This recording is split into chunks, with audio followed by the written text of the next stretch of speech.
Okay, this should be the last segment of this video series about building the fabricating this back thing here for this. Hello, Jasmine. That was Jasmine's little meow, by the way. Yep, hello. So if you can see, I put sides in. Sorry about the lighting. You know, this is all 100. By the way, I'm about to celebrate 5 years of doing this.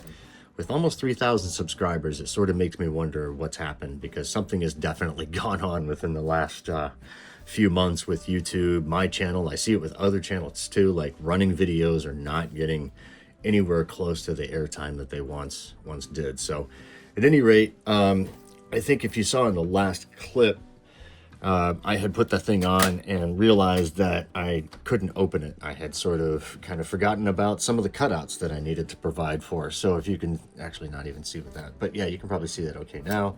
But anyway, that was a bunch of Dremel work and I left that off of camera. And then I decided to close in the sides, as you can see, with the pieces that I had extracted, you know, cut off from before I had bent it. This obviously isn't the factory spare that came with this. I found a little bit larger spare. This is just an older, harder, it's like from some WL toys there. So this whole piece back here is held in with this. It's, if you, so when you unscrew this, you could just literally pop that right off of there. That's how it's attached. And so it doesn't move it around at all. And then the other thing I was thinking about doing is, because I'm sort of disappointed by this gap that's up front here, since I have plenty of this material left over and I happen to have some gray metallic paint along with some, you know what, maybe I could get a little bit more light down here. How's that look? Whoa, it's like daylight now. Now I could probably go ahead and make another roof to close that in. So maybe that might happen. So right now, just enjoying, you know, just going through and doing a bit of just general simple modifications to this thing. I kind of get like this whenever I find one of these cheaper crawlers. You know, I did it with my MN82. I've done it with WPL long ago when I was all about those guys when I first started the channel. And but like now, you know, stuff like this is out where you can spend, I think I paid $187 on eBay for this thing with free shipping, mind you. And so like other places have them for about $225 right now, maybe as low as $189, $195. So they're all over the places, I guess is all I'm trying to say. And I found the cheapest one and I got it, and, you know, was immediately impressed as soon as I fired it up and started running it. And so a lot of people have been saying that it's a little too fast for a crawler, but I think I discovered the dual rate thing, you know, which is something that I use on a majority of my crawlers. And it's not just steering dual rate. You know, if a vehicle, if your RC has throttle dual rate and you're not happy with its acceleration, play with the stinking dual rate, for crying out loud, you know. If you dial it down to 25% on this thing, you get like a first and second gear slow crawl, and kind of like sort of shifts into a third gear at like full pinch on the throttle. And you can even dial it back first, you know, even further from that, so you don't get that third gear boost.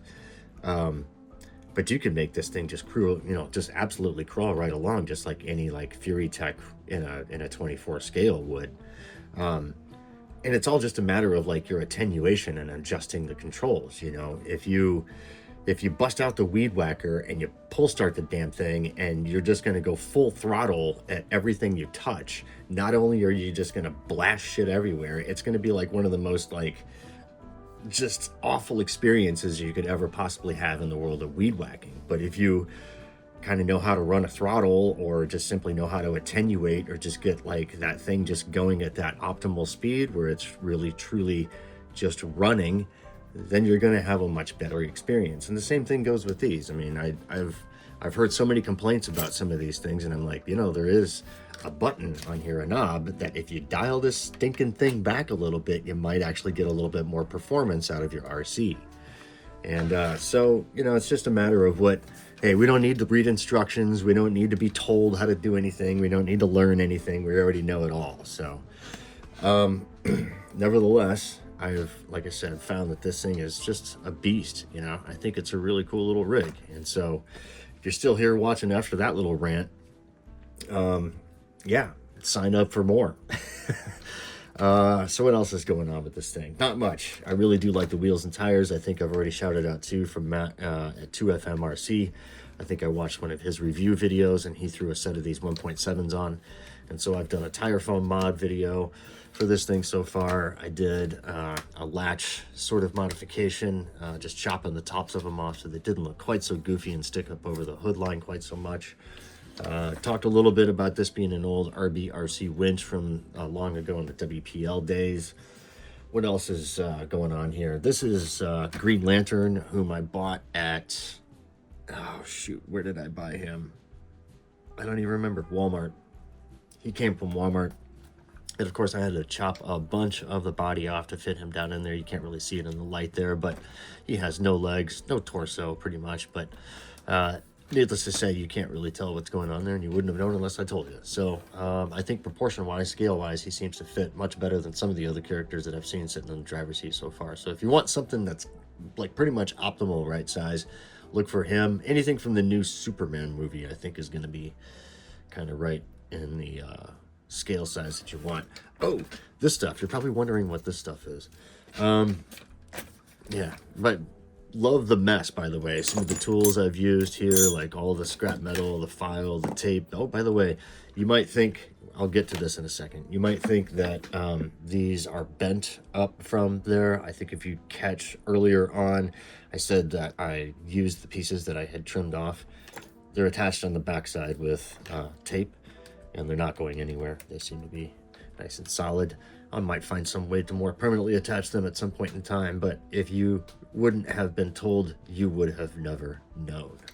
So at any rate, back to this stuff. This is a packing material or something that I ordered something a long time ago, and it showed up with this kind of wrapped around, and it's really kind of foam, soft, sort of, I don't even know.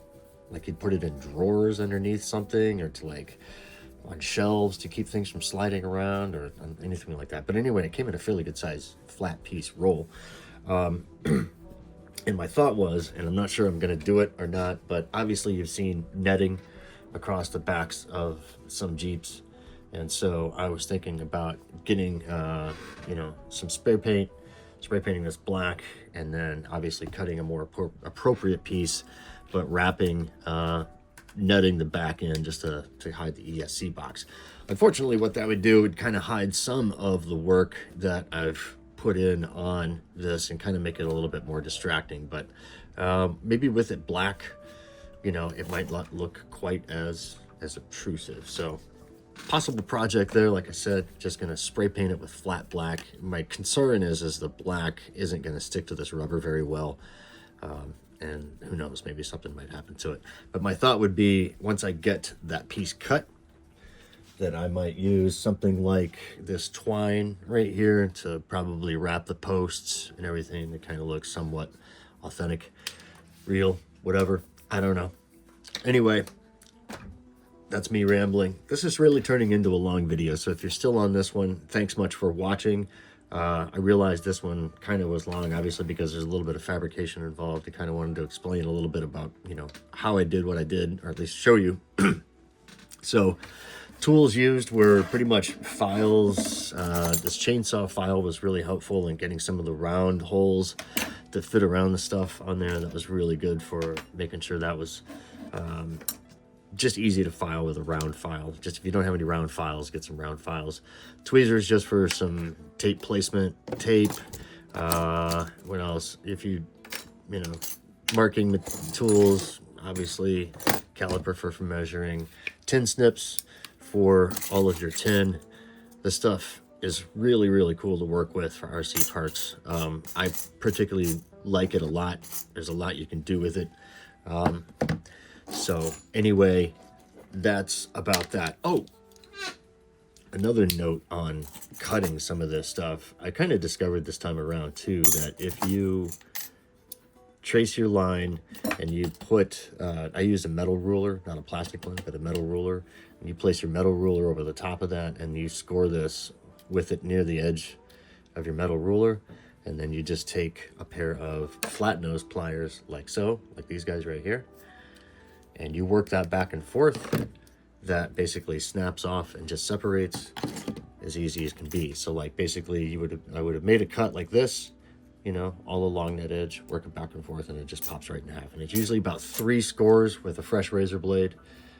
Seems to cut deep enough to be able to get these flat nose pliers to get a bend and break, kind of like you do with cutting plastic for fenders and stuff like that. You know, if you score it a couple times and then you can bend it back and forth, that stuff will snap right off. And the same thing goes with this .025 tin that you can buy at Tractor Supply. Really cool material to work with, and you can get some really cool cuts and shapes and stuff like that, and kind of make some things that sort of look like you might have fabricated in a garage. And so then when you're done, here's another little thing. I take some really fine-grained sandpaper and I'll just kind of go over it, but I'll like make little tiny circles. So, you know, it kind of looks like it's been sort of sanded and treated with an orbital or something like that. Sometimes it really works, sometimes it doesn't. Most of the time it just kind of makes it at least dull enough so it doesn't blind you. Oh, leave a comment. This is, I guess, before, and by the way, I'm 2 minutes longer than what I said I was going to end the video. So again, thanks for watching if you're still here. Let me know if I should paint this black. Okay? All right. I think that's it. Talk to you later. Bye.